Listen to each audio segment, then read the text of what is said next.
इसके बाद जो है वो हम लोग देखेंगे फिजिक्स, और फिजिक्स के बाद देखेंगे chemistry.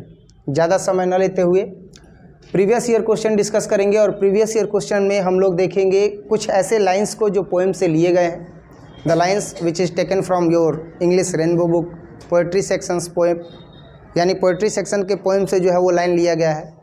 And you must have recognise this line, और आपको उन पंक्तियों को जो है वो रिकॉग्नाइज करना है कि the lessons name and the writers name, what will happen which is shown the line, यानी जो लाइन दिया गया है, जो लाइन प्रदर्शित किया गया है, उस लाइन के चैप्टर नेम के बारे में बताना है, और साथ ही साथ आपको किसके बारे में बताना है, तो साथ ही साथ आपको जो है वो राइटर मीन्स पोएट नेम के बारे में जो है वो बताना है।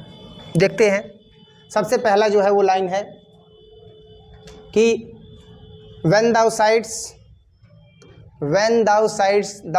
not wine, जब तुम सिसकती हो, sights not wine, तो sights not wine but sights my soul away, लेकिन तुम्हारा सिसकना जो है वो क्या करता है, तो when thou sights not wine, जब तुम सिसकती हो तो तुम नहीं सिसकती हो, but sights my soul away, बल्कि मेरी आत्मा ही क्या हो जाती है, निकल जाती है। और ये जो लिया गया है वो कहाँ से लिया गया है, तो ये लिया गया है sweetest love I do not गो से, और पोएट नेम बताना है, तो पोएट नेम कौन है, जॉन डॉनी। नेक्स्ट है कि आई celebrate myself and Singh myself, मैं खुद ही उत्सव मनाता हूँ और खुद ही गीत गाता हूँ, तो ये लिया गया है सॉन्ग ऑफ माई सेल्फ से, और सॉन्ग ऑफ माई सेल्फ के राइटर कौन है, वाल्ट व्हाइटमैन। क्लियर है ना। ये क्वेश्चन कब कब पूछा गया, 2009 में, 2012 में, 2013 में। ये भी देखते रहेंगे कि कब कौन सा क्वेश्चन पूछा गया है। अगला क्वेश्चन है कि where are the songs of spring, ay there are they. अब यहाँ पर ये पूछा गया है कि कहाँ है वसंत के गीत, कहाँ है वे, तो ये जो है वो लिया गया है किससे, तो ये लिया गया है ऑटम से, है ना, और ऑटम से ये लिया गया है, और इसके जो कवि हैं वो कौन है, जॉन कीट्स हैं। और ये क्वेश्चन देखिए कब कब पूछा गया है, 2009, 2010 और 2012, 2013, 15 और 17। तो एक चीज़ ध्यान दीजिएगा कि अभी तक जो क्वेश्चन बार बार पूछा गया है, उस क्वेश्चन के चैप्टर को आप सावधानी से जा कर के याद कर लीजिएगा। जैसे अभी जो है वो बता देते हैं सॉन्ग ऑफ माई सेल्फ, कौन सा है, सॉन्ग ऑफ माई सेल्फ, और इसके बाद जो दूसरा मिला वो कौन सा मिला, ऑटम मिला ना जी, ऑड टू ऑटम, वही है ode to autumn, ode to autumn, तो ऑड टू ऑटम ये जा करके और आप देख लीजिएगा। क्लियर है। अब देखिए इसके आगे जो है वो हम देखते हैं कि any when you think he is half asleep he is always wide awake, यानी ये जो है वो लिया गया है मैकेविटी द मिस्ट्री कैट से। एनी व्हेन यू थिंक, जब आप यह सोचते हो कि ही इज़ हाफ अस्लीप, कि वह आधे शयन निद्रा में है, he is always wide awake, तो वह हमेशा जगी रहती है। ये किसको कहा गया है, ये कहा गया है मैकेविटी को, मैकेविटी, टी.एस. इलियट जी के द्वारा यह लिखा गया है, और यह 2009 में पूछा गया है। Next, I soar to save fire from the sign of forgetfulness, I soar to save fire, मैं कसम खाया आग को सुरक्षित करने का, from the sign of forgetfulness, उसे भूलने के पाप से बचाने के लिए, उसे भूलने के पाप से बचाने के लिए मैंने क्या किया, कसम खाया। तो ये कहाँ से लिया गया है, ये लिया गया है फायरहाइमन से। कहाँ से लिया गया है, फायरहाइमन से। अब हाइमन फायरहाइम से लिया गया है, और ये किसके द्वारा लिखा गया है, के.एन. दारूवाला के द्वारा लिखा गया है। 2009, 2010 और 2015 में ये प्रश्न पूछा गया है। तो फायरहाइमन भी जो है वो मेंशन कीजिएगा कि ये भी जो है वो क्या है, तो ये भी जो है वो बोर्ड मॉडल एक्सरसाइज है, फायरहाइमन। हो गया ना जी। अगला, I celebrate myself and I sing myself and what I assume you shall assume. I celebrate myself, मैं खुद ही उत्सव मनाता हूँ, एंड सिंग माई सेल्फ, और मैं खुद ही गीत गाता हूँ, and what I assume you shall assume, और मैं जो एज्यूम कर लिया, मैं जो मान लिया, क्या वो आप भी मान लोगे। तो क्या मानना है कि हम सब ईश्वर की संतान हैं। मैं जिस परमाणु से बना हूँ उसी परमाणु से सभी बने हुए हैं। समझ में आ रहा है ना। तो ये जो लिया गया है वो सॉन्ग ऑफ माई सेल्फ से लिया गया है और इसके जो पोएट हैं वो कौन है, वॉल्ट वाइटमैन है। ये 2010 और 2016 में पूछा गया है। Next, whose white waterfall could bless travellers in their last distress. ये जो है इसके राइटर जो है वो कौन है, W.H. Auden है। और ये कहाँ से लिया गया है, ये कहाँ से लिया गया है, whose white waterfall could bless travellers in their last distress. Chapter का नाम क्या है, नहीं पता क्या, हाँ, now the leaves are falling fast whose white waterfall could bless travellers in their last distress. वह वाटरफॉल जो है वह अंतिम पड़ाव में यात्रियों को क्या करेगा, ब्लेस करेगा, अर्थात ईश्वरीय आशीर्वाद उन्हें प्राप्त हो जाएगा। और ये लिया गया है कहाँ से, now the leaves are falling fast, पत्तियां अब तेजी से झड़ रही हैं। W.H. Auden जी की यह विशेषता है कि वह दो अर्थी कविता लिखते हैं। पत्तियां तेजी से झड़ रही हैं मतलब कि उम्र तेजी से क्या हो रही है, बढ़ रही है। तो एक तरफ उम्र बढ़ रहा है तो जो मृत्यु काल है वह नज़दीक आते रहता है, आता है कि नहीं आता है। द्विअर्थी कविता यह लिखते हैं। ये क्वेश्चन आया था 2010 में और 2017 में। कब कब आया है, 2010 में और 2017 में। अभी आप देख रहे होंगे कि यहाँ पर कुछ लाइंस को लिखा गया है जो पोएम से लिया गया है और उसके किसके बारे में बताना है, राइटर के नेम के बारे में। ये लाइन आपको जब याद रहेगा तब ना आप जानिएगा कि लेसन कौन सा है और राइटर कौन से हैं। समझ में आया। तो सारा कमांड जो है वो इंग्लिश के बुक पर होना चाहिए, तब ऐसा हो पाएगा, नहीं तो फिर दिक्कत है। If in thine my life thou waste thou art the best of me, ये जो है वो लिखा गया है किसके द्वारा, तो if in thine my life thou waste thou art the best of me, ये जो है वह लिखा गया है किसके द्वारा, यह जो है वह लिखा गया है जॉन डॉनी के द्वारा। Sweetest love I do not गो किसके द्वारा लिखा गया है, जॉन डॉनी के द्वारा, जॉन डॉनी के द्वारा लिखा गया है। और ये आया है कब, 2010 में। Next, he is broken every human law, वह सभी मानवीय नियमों को तोड़ देती है। He breaks the law of gravity, वह गुरुत्वाकर्षण के नियम को भी तोड़ देती है। His power of levitation would make a fakir stare, और उसके गायब होने की शक्ति फकीर को भी चकित कर देती है कि भैया ये कैसे जो है वो गायब हो गया। फकीर तो खुद ऐसे ही जो है वो जादू करिश्मा दिखाता है, अब फकीर को भी अचकित कर देती है। तो इसका जो जवाब होगा वो क्या होगा, T.S. एलियट, क्योंकि ये कहाँ से लिया गया है, मैकेविटी द मिस्ट्री कैट से लिया गया है। तो इसका आंसर जो है वो होगा T.S. एलियट। और ये क्वेश्चन पूछा गया है 2011 में। कोई दिक्कत, आगे बढ़ते हैं। साथ ही साथ जो बच्चे नहीं आए हैं वो भी इस वीडियो को देख लेंगे तो थोड़ा सा उनको मदद मिल जाएगा कि किस प्रकार से जो है वो क्वेश्चन वगैरह जो है वो बोर्ड एग्ज़ाम्स में आते हैं, बिहार बोर्ड के द्वारा जो है वो पूछे जाते हैं। समझ में आया। बाकी मेहनत से भागने वाले तो बहुत सारे विद्यार्थी हैं, मेहनत से भाग रहे हैं। एक हम हैं और बाकी आप लोग हैं जो मेहनत कर रहे हैं। यहाँ पर भी जो है वो पढ़ रहे हैं और घर पर भी जो है वो पढ़ रहे हैं, है कि नहीं। मेहनती तो है ना जी, तो मेहनत बर्बाद नहीं ना होना चाहिए। मेहनत का रिजल्ट अच्छा आना चाहिए कि नहीं आना चाहिए। अब देखना ये है कि मेहनत का रिजल्ट अच्छा आता है या नहीं आता है। कोशिश तो सबकी जारी है, ये वक्त बताएगा कि कौन किस पर भारी है ना जी। खुशबू, सही बात है ना। कोशिश तो सबकी जारी है, ये वक्त बताएगा कि कौन किस पर भारी है।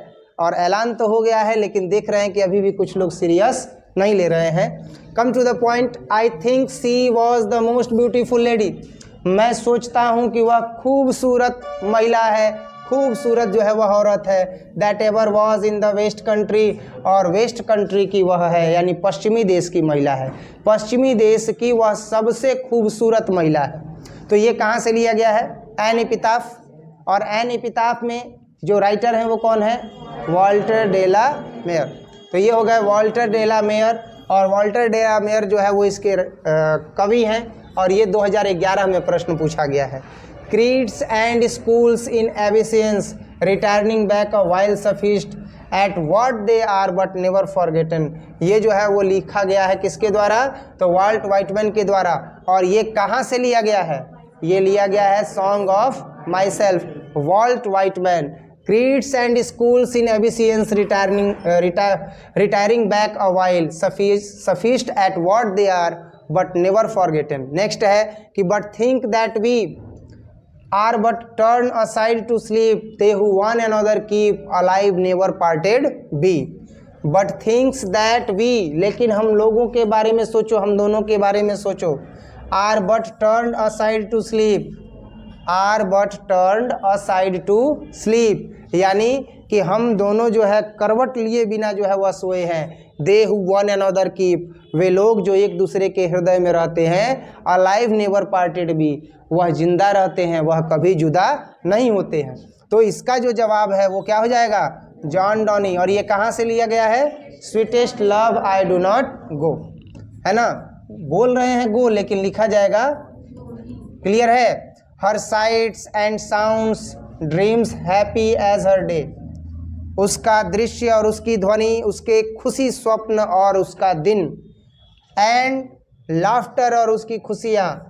लर्नड ऑफ फ्रेंड्स और मित्रों से ली गई शिक्षा. एंड जेंटलनेस और दयालुता. ये कहाँ से लिया गया है? तो ये लिया गया है 10 सोल्जर से. और 10 सोल्जर के जो कवि हैं वो कौन है? रूपर्ट ब्रोकी हैं. क्लियर है ना जी? रूपर्ट ब्रोकी हैं. मतलब चैप्टर नेम और राइटर नेम पूरा याद कर लिए हो ना. तो चैप्टर नेम और राइटर नेम अगर आप पूरा याद कर लिए हो तो प्रोज में कितने नंबर का आता है और पोएट्री में? तो टोटल कितना हो गया? अब आप देख सकते हो कि अगर आपने मान के चलो कि अब बड़ा ही एक बेहतरीन काम कर दिए कि भाई प्रोज में जो हम बताए कि राइटर नेम और लेसन नेम याद कर लेना, याद कर लिए, तो तुमको लाभ कितने का मिल गया? 5 नंबर का. और 5 नंबर का मतलब कुल नंबर कितना लाभ मिल गया? 10 नंबर. अगर इसी तरह तुम सब लोग मेरा बात मान लोगे तो 99 या 96 लाने से कोई नहीं रोक सकता है. प्रत्यक्षम किम प्रमाणम. गलती हम कह रहे हैं भाई. आप सब लोग कह रहे हैं ना कि नहीं 5 नंबर का जो है वो प्रोज से आता है और 5 नंबर पोएट्री से. और सब लोग याद कर लिए तो 10 नंबर एकदम मिला कि नहीं मिला? इसी तरह अगर सारा बात मान लोगे तो 96-98 कहीं गई बा? आए काहे नहीं खा जमानत माना जा? तो हनियो लोग माना जाए जो देखा था वीडियो, तो हम लोग के तो माना ही के नहीं खे. रजाई में बैठ के या रजाई में सुत के वीडियो देखे के बाद धीरज सर के. गलती बोल रहे हैं भैया. क्यों नहीं आ रहे हो? ठंड लग रहा है. रजाई में जो है वो घुड़क जाएंगे या उसी में क्या करेंगे? लेके मोबाइल देखेंगे. मम्मी बोलेंगी, पापा बोलेंगे बबुआ क्या करता? चुप रहो, क्लास हम देखा था नहीं. धीरज सर लाइव बाड़ा है कि नहीं? बढ़िया है. ऑफलाइन पढ़ो या ऑनलाइन पढ़ो बढ़िया है, लेकिन कही हुई बात मानने का लाभ दिख रहा है ना 10 नंबर. वैसे ही बात मानिएगा तो आगे बढ़िएगा. देखते हैं. और ये प्रीवियस ईयर क्वेश्चन डिस्कशन जो है ना, प्रीवियस ईयर क्वेश्चन डिस्कशन आपको बहुत ज़्यादा फ़ायदा पहुंचाएगा. साथ ही साथ नोट्स में जो बोर्ड मॉडल बताया गया है उसको देखते रहना है. थोड़ा सा कठिनाई इसलिए होगा क्योंकि आपने उस चीज़ को नहीं देखा है. तो नहीं देखे हैं तो उसके लिए आपको अभ्यास करना पड़ेगा. आपने उस समय गंवाया है तो आज समय देना पड़ेगा, तब वो टॉपिक रेडी होगा, नहीं तो रेडी नहीं होगा. देखते हैं. For he seemed to me again like the king. For he seemed to me, वह मुझे पुनः प्रतीत होता है, लाइक द किंग, एक राजा के रूप में. लाइक अ किंग एग्जाइल, अंदर की दुनिया के राजा के रूप में. अनक्राउंड इन द अंडरवर्ल्ड, और वह अंदर की दुनिया का जो है वो अनक्राउंड किंग है. Now due to be crowned again, और अब मुझे जो है उसे क्राउंड अगेन करना है, अर्थात उसकी ताजपोशी करनी है. उसे जो है वह मुझे क्या मान लेना है कि वह राजा है. अब ये कहाँ से लिया गया? स्नेक चैप्टर से. स्नेक चैप्टर से, जिसका पूरा नाम क्या है? Snake chapter. और स्नेक चैप्टर से लिया गया है. और स्नेक चैप्टर के जो राइटर हैं, जो कह सकते हैं पोएट हैं, वो कौन है? D.H. लॉरेंस. तो ये हो गया D.H. Lawrence. I who have lost, मैं जिसने खो दिया, माई वे, अपने रास्तों को. And beg now at strangers door to receive love, और अब मैं जो स्ट्रेंजर्स हैं उनके दरवाजों पर भटकता हूँ प्रेम को प्राप्त करने के लिए, लव को रिसीव करने के लिए. At least an small change, कम से कम थोड़े से ही बदलाव में. अर्थात यह जो है वो कवित्री कमला दास जी के द्वारा जो है वह यहाँ पर कहा गया है। और ये कहाँ से लिया गया है? My grandmother's house. कहाँ से लिया गया है? माई ग्रैंड मदर्स हाउस से लिया गया है। ये कहती हैं कि अब मैं जो स्ट्रेंजर्स बन गए हैं उनसे भी थोड़ा प्रेम प्राप्त करना चाहती हूँ, चाहे क्यों न थोड़ा सा बदलाव करके ही मुझे उतना प्रेम न मिले जितना दादी माँ जीवित थी तो मिलता था, कम ही मिले लेकिन मिले। तो अगर मिलेगा तो मैं अपने आप को क्या करूँगी? मैं अपने आप को जो है वो भाग्यशाली महसूस करूँगी, मिलना तो चाहिए। तो ये अभिलाषा किसने प्रकट की थी? कमला दास जी ने। और कविता का नाम क्या था? तो कविता का नाम था my grandmother house, my grandmother's house, Kamala Das. ये पूछा गया है 2012 में। तो आप देख सकते हो कि जितना भी पोएट्री सेक्शन का लेसन है सबसे आ रहा है कि नहीं आ रहा है? ऐसा कोई लेसन है जो छूट रहा है? आगे बढ़ते हैं। If I should die think only this of me. अगर मेरी मृत्यु हो जाती है तो मेरे बारे में केवल यही चीज़ सोचना। इफ़ आई शुड डाई, अगर मेरी मृत्यु हो जाती है, think only this of me, तो मेरे बारे में केवल यही सोचना।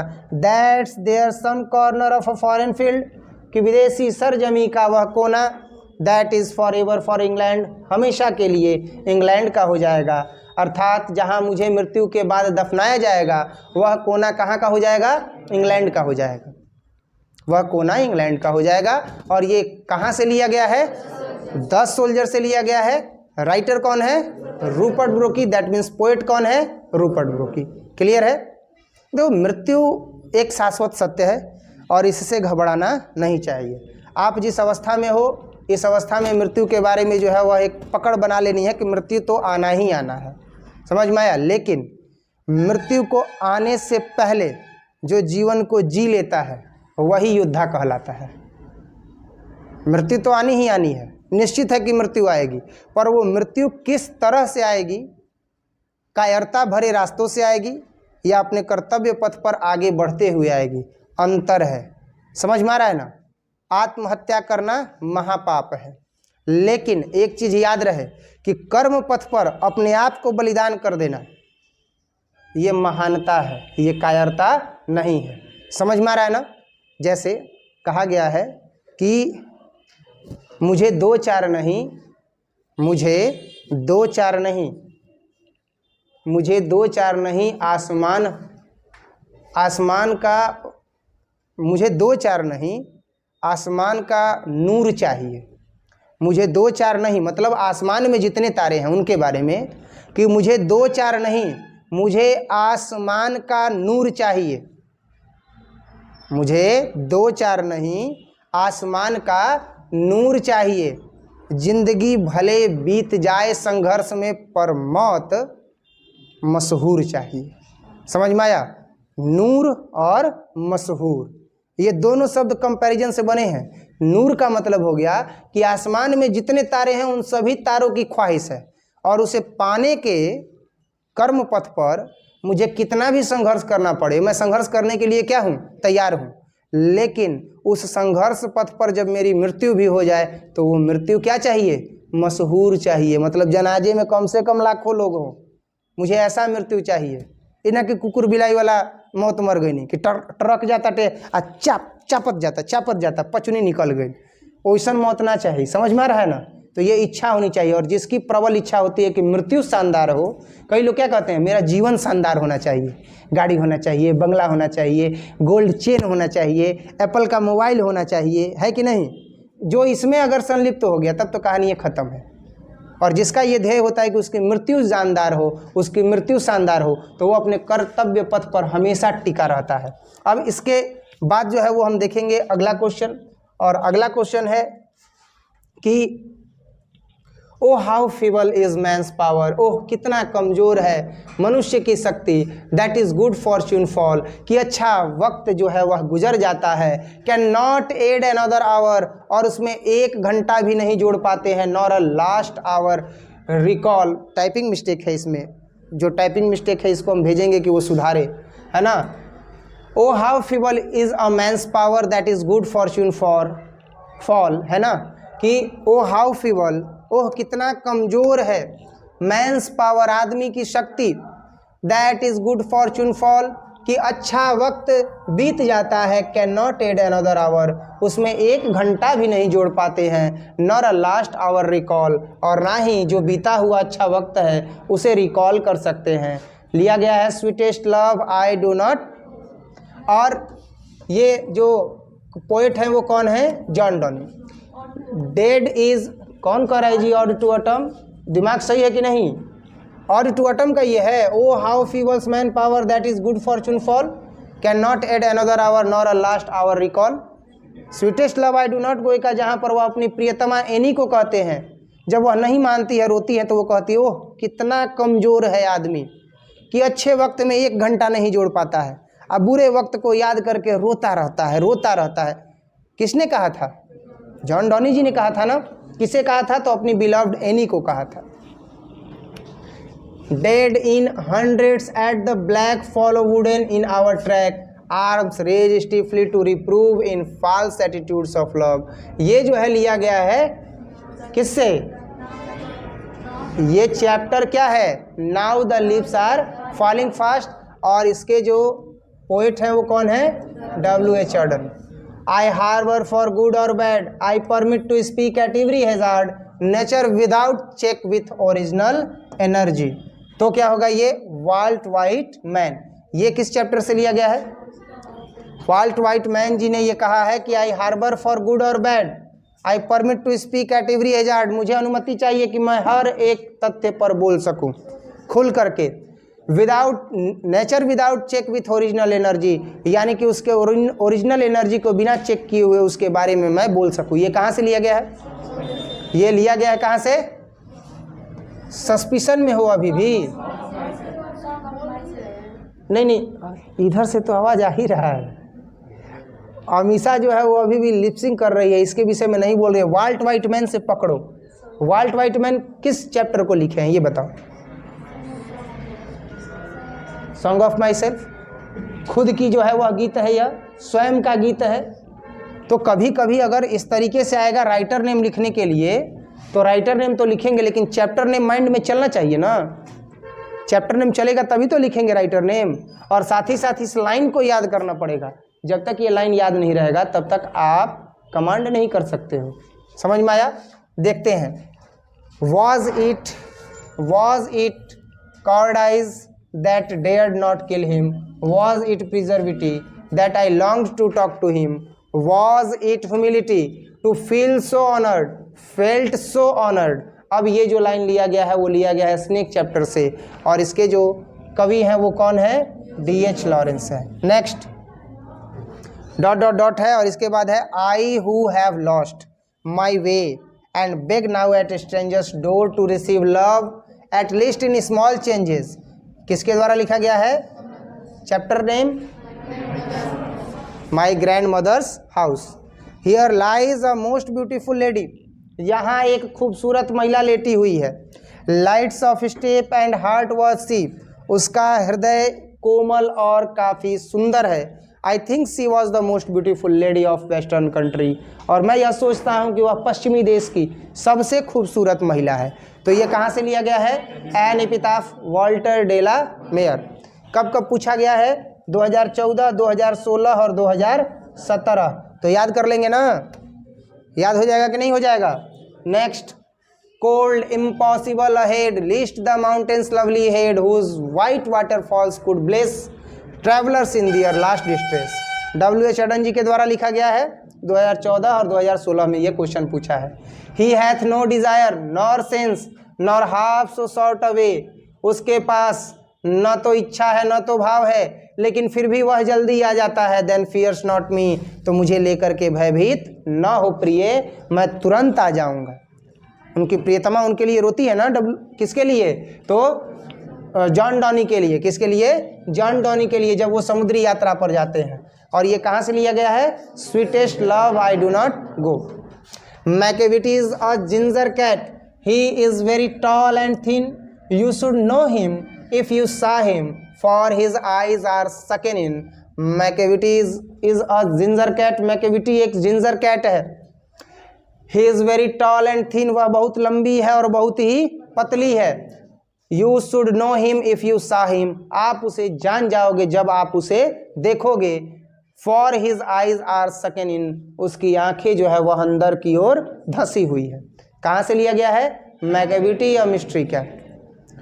कौन इसके राइटर हैं? टी.एस. इलियट। तो क्या लिखेंगे? टी.एस. इलियट। कब आया है? 2015 में।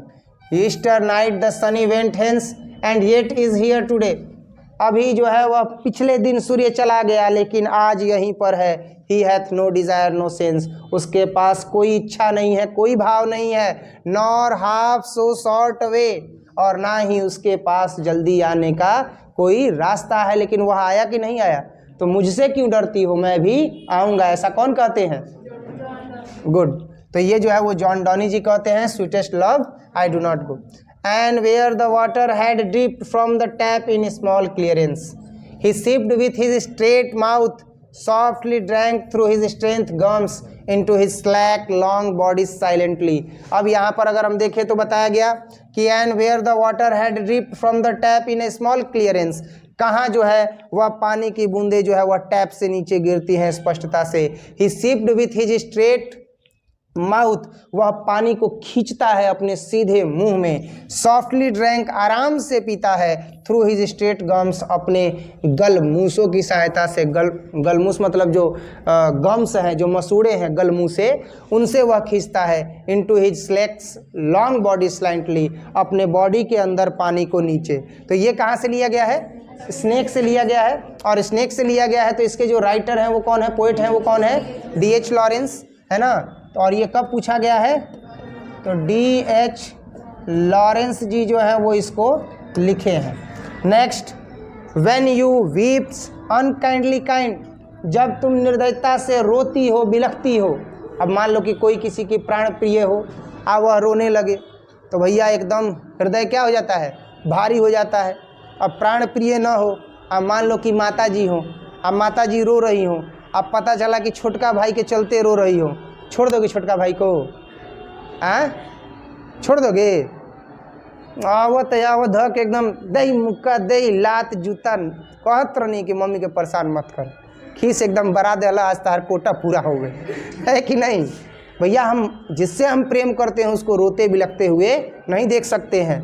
और जब हम कह रहे हैं कि आप शांत रहिए हम आ जाएंगे, कवि कहते हैं, लेकिन वो रोती जाती है, तो कहते हैं कि when you weeps unkindly kind, जब तुम निर्दयता से रोती हो, जब तुम जानती हो कि तुम रो रही हो तो तकलीफ मुझे हो रही है, फिर भी तुम रोना बंद नहीं कर रही हो। माई लाइफ्स ब्लड डॉट डीके, तो मेरा जो ब्लड है, मेरे जीवन का जो रक्त संचार है वह क्या हो जाता है? जम जाता है, रुक जाता है। ये किसने कहा था? जॉन डॉनी जी ने कहा था। चैप्टर का नेम क्या था? Sweetest love I do not गो। कोई दिक्कत? Next, and when the foreign office find a treatise gone stray, जब फॉरेन ऑफिस जो है वह ट्रीटिस गॉन स्ट्रे को पाती है, अर्थात जब उसके पास फॉरेन ऑफिस के पास जो है वो जाता है और उसके पास जो भी चीज़ें रखी गई रहती हैं फॉरेन ऑफिस में, तो फॉरेन ऑफिस पाता है treatise gone ashtray. Treatise gone ashtray का मतलब कि जो उपयुक्त कागजात हैं वो क्या कर लिए गए? गायब कर दिए गए।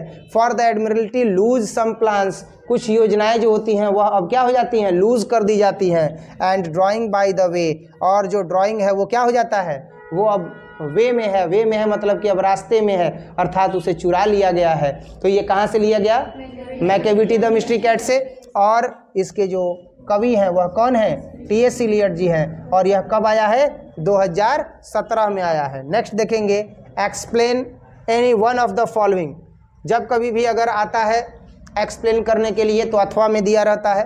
हालांकि अथवा को भी हम यहाँ पर मेंशन किए हैं और अथवा को मेंशन किए हैं, और इस आधार पर जो है वो हम देखेंगे कि एक्सप्लेनेशन कैसे किया जाता है। पहला जो क्वेश्चन है वो है कि the ways of managing child birth in traditional societies are many and varied. The ways of managing child birth को मैनेज करने की जो प्रक्रिया है ट्रेडिशनल सोसाइटीज़ में, परंपरागत समाजों में, आर मेनी एंड वेरिड, वो बहुत है और अलग तरीके की है, बहुत है ना। प्रीवियस ईयर क्वेश्चन हम लोग डिस्कस कर रहे हैं। ये जो लाइन है वो कहाँ से लिया गया है? ये जो लाइन है वो लिया गया है अ चाइल्ड इज बॉर्न से, और अ चाइल्ड इज बॉर्न के जो लेखिका है वो कौन है? कौन है? गुड, जर्मनी ना हो, हाँ, Germaine Greer. This line is taken from a child is born written by Germaine Greer. यह पंक्ति ली गई है, कहाँ से ली गई है? तो अ चाइल्ड इज बॉर्न से ली गई है, और इसकी जो लेखिका है वो कौन है? जर्मन ग्रियर है। साथ ही साथ the way of managing child birth in traditional societies, जो तरीका है परंपरागत समाजों में क्या करने का? मैनेज करने का। किसको? चाइल्ड बर्थ को। आर मेनी, वह बहुत तरीके का है, एंड वेरिड, और बहुत ही वेरिड है, बहुत ही प्रचलित है। Their successfulness stems directly from the fact, और उसकी सफलता जो है वह तथ्यों पर आधारित होती है। जो चाइल्ड बर्थ सफल हो जाता है वह तथ्यों पर आधारित होता है, that they are not accepted culturally and collectively, लेकिन वह जो है वो एक्सेप्टेड नहीं किया जाता है कल्चरली यानी कि सांस्कृतिक स्तर पर, एंड कलेक्टिवली, और संग्रहित नहीं किया जाता है, so that the mother does not have the physic burden of reinventing the procedures. जब उसे कलेक्टिवली भी जब उसे नहीं किया जाता है, यानी कलेक्टिवली भी जो है उसे जब एक्सेप्ट नहीं किया जाता है, so that the mother does not have the physic burden of reinventing the procedures, इसीलिए माँ जो है वह फिजिक बर्डन को जो है वो क्या करती है?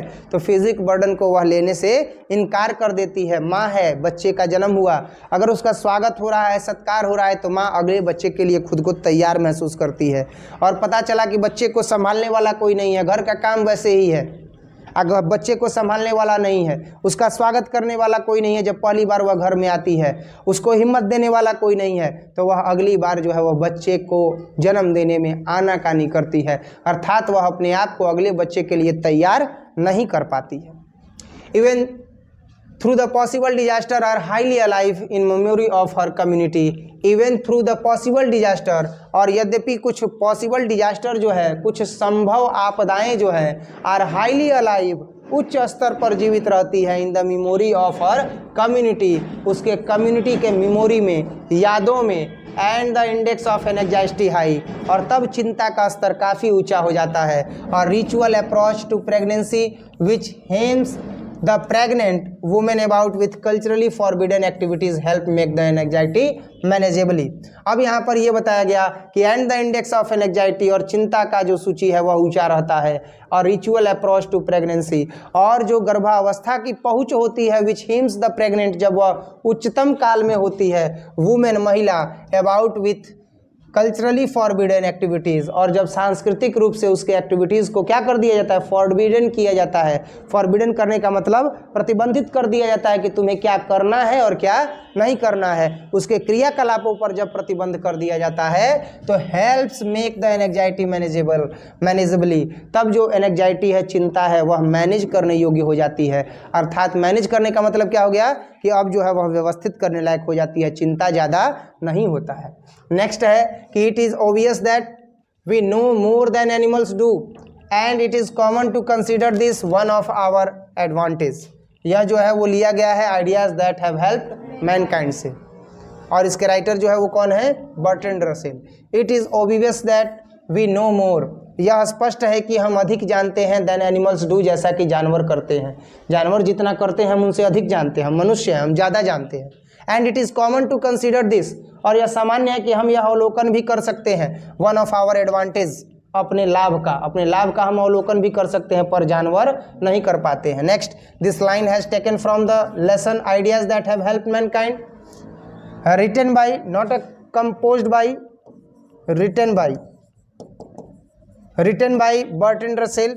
यह लाइन जो है वह लिया गया है ideas that have help mankind, विचारे जिन्होंने मानव जाति की मदद की, और यह लिखा गया है किसके द्वारा? तो यह लिखा गया है बर्ट्रैंड रसेल जी के द्वारा। In the present line the writer points out the difference between human beings and animals, और इस प्रस्तुत पंक्ति के माध्यम से जो लेखक है पॉइंट्स आउट, उजागर करते हैं the difference between human being and animals, human beings और एनिमल्स के बीच में जो अंतर है उसको। ही सेज दैट, वह कहते हैं कि there is a great difference between human beings and animals, वह कहते हैं कि एक बहुत बड़ा अंतर है मानव और जानवरों में, बिकॉज क्योंकि ह्यूमन्स हैव थिंकिंग पावर, क्योंकि मानव के पास सोचने की शक्ति है, but animals have no thinking power, लेकिन जानवर के पास सोचने की शक्ति नहीं है। इट इज़ ऑब्वियस दैट, और यह हम देखते हैं कि हम यह समझते हैं कि, और यह स्पष्ट है कि we know more than animals do, हम जानते हैं जानवरों से अधिक करना। And it is common to consider, और यह सामान्य है कंसीडर करना, यह सामान्य है ध्यान देना कि हम जानवरों से ज़्यादा जानते हैं, because we are a intellectual species on earth, क्योंकि हम इस धरा पर एक बौद्धिक प्राणी है, एक बौद्धिक जाति है। It is one of our advantage, और यही तो हमारा एडवांटेज है, यही हमारा लाभ है। Animal can not think like human being, जानवर जो है वह मनुष्य जाति की तरह नहीं सोच सकते हैं, because of extra ordinary thinking power, जितना एक्स्ट्रा ऑर्डिनरी थिंकिंग पावर मनुष्य के पास है उतना जानवरों के पास नहीं है। Thus certainly human are different from animals, और इस तरह से तथ्यतः जो मानव है वह जानवरों से अलग है, because humans know much more than animals, क्योंकि ह्यूमन्स जो है वह जानवरों से अधिक जानते हैं, मानव जो है वह जानवरों से अधिक जानते हैं, क्योंकि वह इंटेलेक्चुअल जो है वह स्पीसीज है। नेक्स्ट देखेंगे, religion is ever present in Indian life in it best as well as its worst aspects. अब यहाँ पर जो है ये बताया गया क्वेश्चन के माध्यम से, इसका व्याख्या करना है कि बताया क्या जा रहा है कि religion is ever present in Indian, religion is ever present in Indian life in its best as well as its worst aspects. धर्म जो है वह प्रस्तुत किया जाता है भारतीय जीवन में, भारतीय जीवन में धर्म क्या किया जाता है, प्रस्तुत किया जाता है in its best as well as in its worst aspects, और इसका जितना अच्छा पहलू है उतना ही इसका खराब पहलू भी है। कल यीशु मसीह जी का जो है वो जन्मदिन था, क्रिसमस डे मन रहा था ना जी हर जगह, तो भारतीय जीवन में धार्मिक समावेश है कि नहीं है? उसी दिन जो है वो तुलसी पूजन भी है ना, तुलसी पूजन है कि नहीं है? ठीक है, तो हम क्या किए कि आप देखे होंगे एक तुलसी जी का जो है वो वीडियो जिसमें जल डाला जा रहा है, तो कुछ लोग उसको गलत समझ लेते हैं। भैया जब तुलसी पूजन है तो हम जिस रिलीजन को मानते हैं हम तो वही करेंगे ना, करेंगे कि नहीं करेंगे? बाकी जिनका मैसेज आया मैरी क्रिसमस, अगर ऐसा हो कि हम मैसेज का रिप्लाई ना दिए हो हैप्पी मैरी क्रिसमस, हम भी किए हैं भाई, समझ में आ रहा है। लेकिन अब जो ट्रेडिशन है, जो तरीका है वही अपनाया जाएगा ना। विभिन्नता में एकता भारत का परिदृश्य क्यों है? एक ही समय पर नमाजों अदा करना होगा, एक ही समय पर मंदिर में आरतियों करना होगा, तो इस तरह से समायोजन करेंगे कि दोनों का काम हो जाए। विभिन्नता में एकता, इसीलिए भारत सुंदर भी है, इसीलिए भारत सुंदर है। तो कई लोग जो देखे, कई लोग नहीं बेसिकली जो टीचर देखे वो कह रहे थे कि आप मैरी क्रिसमस वाला जो है वो नहीं डाले। हम बोले आप मैसेज किए थे, मान लीजिए जो उसको उस ट्रेडिशन को जो फॉलो करते हैं वो अगर हमको विश करेंगे तो हम भी विश करेंगे भाई। बाकी इसमें विश करने वाली कोई बात नहीं है। तुलसी पूजन था तो हम तो उसमें मगन थे, हम जल उल ढारे हैं भाई, तो हम पूजन में मगन थे। बाकी जिसका जो है वो उसमें मगन रहेगा। आप इसको निगेटिव मत लीजिए, निगेटिव लीजिएगा तो फिर एक निगेटिव परसेप्शन बनेगा, और आप ऐसा सोचिएगा तो हो सकता है कि आगे चल करके आपके द्वारा यह निकले कि भैया ये ऐसे करते हैं, तो फिर एक निगेटिव परसेप्शन बनेगा। तो जब हम ये बात बताए तब उसके बाद जो है वो शांत हो गए कि हाँ आप बात सही कह रहे हैं। हम बोले तब बात सही कह रहे हैं तो उसमें तो कुछ लगाव भी है ना। हम मान लीजिए जो फॉलो करते हैं वही करेंगे। अब एक बच्चा है और उसको कहा जाए कि रामनवमी है, नवरात्रि है, और वो मोहम्मडन फैमिली से, और उसको कहा जाए कि रामनवमी है आप चल करके आरती हो रहा है तो घंटी दीजिए, और उसका उसी समय नमाज अदा करना हो, तो पहले वो नमाज अदा करेगा ना, क्योंकि उसके रिलीजियस ड्यूटी में वो प्रियोरिटी है, तो पहले वो उसको करेगा। अब कोई बुरा मान जाए कि नहीं ये कैसे हो सकता है भाई, हम बोले तो उसको तो घंटी जो है वो बजाना चाहिए था। भैया पहले वो अपना रिलीजियस ड्यूटी पूरा करेगा, उसके बाद फिर सेकंड ऑप्शन है ना। वो भी समझ रहा है कि ईश्वर एक ही है, पर रिलीजियस ड्यूटी जब अलग अलग है तो उसको क्या करना है, कंप्लीट करना है। तो कई बार ऐसा होता है इस भारत देश में कि अलग अलग चीज़ें एक ही साथ जो अलग अलग होने वाली थी एक ही दिन हो जाती हैं, तो इसमें निगेटिव परसेप्शन नहीं बनना चाहिए। समझ में आया? क्वेश्चन आया यहाँ पर तो वो चीज़ें जो है वो फिर से याद हो गई कि religion is ever present in Indian life. जो धार्मिक चीज़ें हैं वो क्या होती हैं, तो वो जो है इंडियन लाइफ में जो है वो प्रेजेंट होती हैं in its best well as its worst aspects. और इसका जो है वो क्या है, तो इसका जो है वह अच्छा पहलू भी है, तो इसका क्या है, खराब पहलू भी है। अभी जो हम चर्चा किए उसका अच्छा और खराब दोनों पहलू चर्चा किए कि नहीं किए, तो यही होता है भारत में खास करके। जब कभी भी अगर धार्मिक अगर मत चलने लगता है तो उसका अच्छा पहलू भी होता है और उसका खराब पहलू भी होता है। देखते हैं क्या है कि this line has taken from the lesson India through a traveller eyes. यह जो लाइन है वह लिया गया है India through a traveller eyes से, रिटन बाय पर्लेस बक, और यह लिखा गया है पर्लेस बक जी के द्वारा। The present line the writer wants to express her ideas, और जो इस प्रस्तुत पंक्ति है इसके माध्यम से जो राइटर है वह अपने आइडियाज़ को, विचारों को प्रस्तुत करना चाहती हैं। About the role of the religion in Indian life, अभिनय को लेकर के, धार्मिक अभिनय को लेकर के भारतीय समाज में। सी मीन्स टू से, उनका मतलब है कहने का दैट की religion has its impact on every aspect of the life of Indian people, कि जो रिलीजन है वह प्रभाव डालता है हर एक पहलुओं पर, एस्पेक्ट्स पर, भारतीय जीवन के लोगों को जीने वाले, यानी भारतीय लोगों के जीवन पर जो है यह रिलीजन जो है वह प्रभाव डालता है। Of course it is present in to worst form, हाँ यद्यपि यह जो है वह रोस्ट फॉर्म में सबसे ही भयावह स्थिति में जो है विद्यमान है। Fanaticism at it is elsewhere in the world, और यह फेनेक्टिज्म के रूप में जो है वह संसार में व्याप्त है। यानी फेनेक्टिज्म का मतलब हम कह सकते हैं कि काफ़ी जो है वह विस्मय स्थिति है, जहाँ पर कट्टरता है वो एकदम जो है वह फैली हुई है पूरी दुनिया में।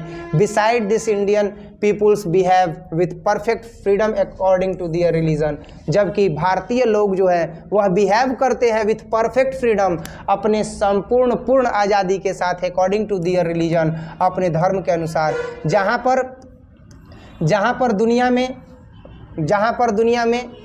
जहाँ पर दुनिया में बहुत ही विस्मय स्थिति बनी हुई है धर्म को लेकर के, वहाँ पर भारत में सब लोग जो है वो फ्रीली जो है वो परफेक्ट वे में अपने रिलीजन को क्या करते हैं, फॉलो करते हैं। द राइटर फाइंड्स दैट, जो राइटर हैं वह यह पाती हैं कि every Indians is free to worship anywhere, कि सभी भारतीय लोग जो है वह स्वतंत्र हैं कहीं पर भी क्या करने के लिए, पूजा करने के लिए। आए ना जी ये बात, कहीं पर भी भारतीय लोग क्या हैं, स्वतंत्र हैं पूजा करने के लिए। She finds that a person comes into the house, वह देखती हैं कि एक व्यक्ति घर में आता है, वेयर सी इज़ प्रेजेंट, जहाँ पर वह उपस्थित होती हैं, goes straight to the place of worship, और वह पूजा के स्थान पर जाता है, prays and goes away quietly, प्रार्थना करता है और चुपचाप बाहर चला जाता है। Thus the writer feels that religion is present in every work of the life of an Indian, तब वह देखती हैं कि जो भारतीय समाज है हर एक कदम पर उसके धार्मिक मान्यताएं जो है वह निहित हैं। It has both the best and worst aspects, और इसका दोनों ही कारक है, खराब भी है और बढ़िया भी है। नेक्स्ट हम देखेंगे क्वेश्चन नंबर 4। क्वेश्चन नंबर 4 है कि here lies the most beautiful lady, light of step and heart was she. Here lies a most beautiful lady, यहाँ एक खूबसूरत महिला जो है वह लेटी हुई है, light of step and heart was she, और उसका हृदय कोमल और सुंदर है। इसकी व्याख्या करेंगे तो ये कहाँ से लिया गया है, ये लिया गया है कहाँ से, नहीं बोल रहे हो, गुड। और एन एपिताफ के राइटर कौन है, याद रहेगा। तो this line has been taken from the poem an epitaph composed by Walter de la Mare. यह लाइन जो है वह ली गई है एन एपिताफ कविता से, जो कंपोज किया गया है किसके द्वारा, वाल्टर डे ला मेयर के द्वारा। In this lines the poet describe a very beautiful lady, और इस पंक्तियों के माध्यम से, इन पंक्तियों के माध्यम से कवि ने एक खूबसूरत महिला को जो है वो व्याख्यात किया है। हु हैज़ डाइड, जो मृत हो चुकी है।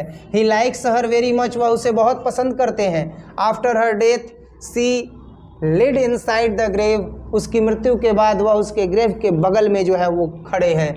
The poet goes near the grave, वह ग्रेव के नज़दीक जाते हैं, अर्थात वह कब्र के नज़दीक जाते हैं। And thinks of that lady, और उस महिला के बारे में सोचते हैं। ही इंडिकेट्स टू द ग्रेव, वह इशारा करते हैं उस कब्र की ओर। एंड सेज दैट, और कहते हैं कि in this grave a most beautiful lady is lying, इस कब्र में जो है वह काफ़ी खूबसूरत महिला जो है वह लेटी हुई है। He hates that she had the habit of moving here and there. वह कहते हैं कि यह महिला जो है आदतन थी कि इधर और उधर जो है वह घूमा करती थी, टहला करती थी। And there and had no commitment, और उसके जीवन में कोई कमिटमेंट नहीं था। In the second line light has to be meanings. First light stands for lightness of step of lady.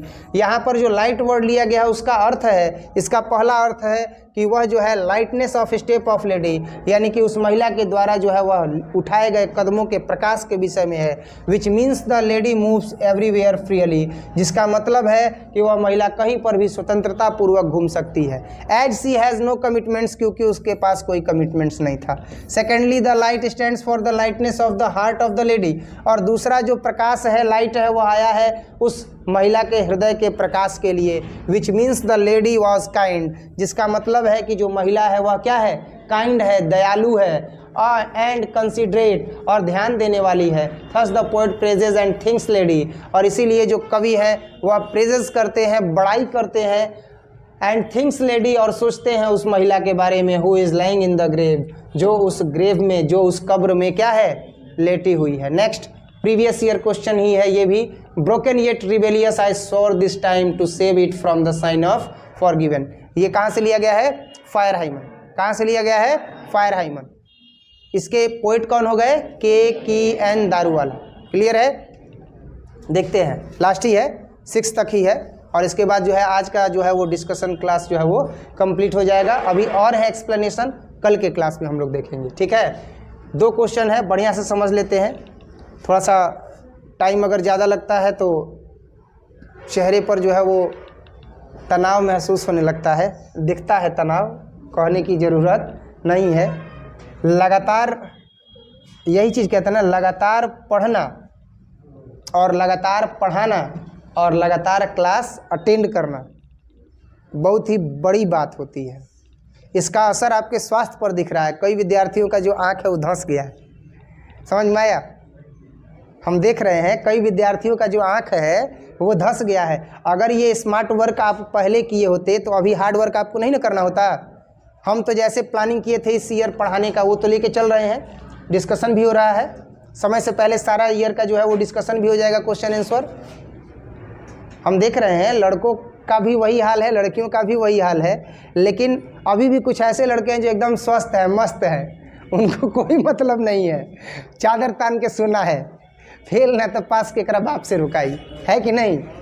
अरे भाई देहात क्षेत्र में यही ना कहता है कि फेल ना तो पास के करा बाप से रुकाई। अरे भैया या तो फेल होखा ना तो पास होखा, इससे ज़्यादा तो कुछ होगा नहीं।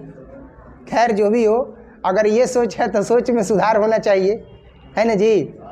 केवल पास होना मकसद नहीं होना चाहिए, एक हिस्ट्री क्रिएट करना है, एक इतिहास बनाना है कि 10+2 में सबसे ज़्यादा मार्क्स किसका आया था, हमारा आया था। तो जब ये ख्वाब देखोगे तो उसे पूरा करने के लिए तुमको तो जगना ही पड़ेगा, ख्वाब पूरा करने के लिए रातों से लड़ना ही पड़ेगा। अब बाकी तो 3 घंटा या 2.5 घंटा यहाँ पर लड़ना ही है। देखते हैं, ब्रोकन, टूटा हुआ, येट रिबिलियस और विद्रोही, आई स्वॉर दिस टाइम, तब उस वक्त मैंने कसम खाई, to save it from the sign of forgiving, कि मैं इसे माफ़ करने के पाप से मुक्त करूंगा। जवाब है कि this line has been taken from the poem fire hymn. यह लाइन जो है वह ली गई है फायरहाइमन कविता से, रिटन बाय के.की.एन. दारूवाला, और यह लिखा गया है किसके द्वारा, के.की.एन. दारूवाला जी के द्वारा। In this lines the poet takes a vow to save the fire. इस लाइन की मदद से कवि व्यक्त करते हैं कि वह अग्नि को, वह आग को सुरक्षित करेंगे। द साइन ऑफ फॉरगिवनेस, उसके माफ़ करने के पाप से। The poet is a Parsi, poet जो है वह पारसी है। He has to consign his new born into fire against Parsi code, और उन्होंने पारसी धर्म का अनुपालन करने के बजाय उन्होंने जो है वह हिंदू धर्म का जो है वह पालन किया, और बच्चे को किसे कंसाइन कर दिया, आग के हवाले कर दिया। सो ही इज़ फील्स गिल्टी, इसीलिए वह क्या महसूस करते हैं, दोषी महसूस करते हैं। फॉर वॉलेटिंग द पारसी कोड, यानी पारसी कोड के अगेंस्ट में जाने को लेकर के, कि उन्होंने अपने धार्मिक मत के अनुसार जो है अपने बच्चे का दाह संस्कार नहीं किया।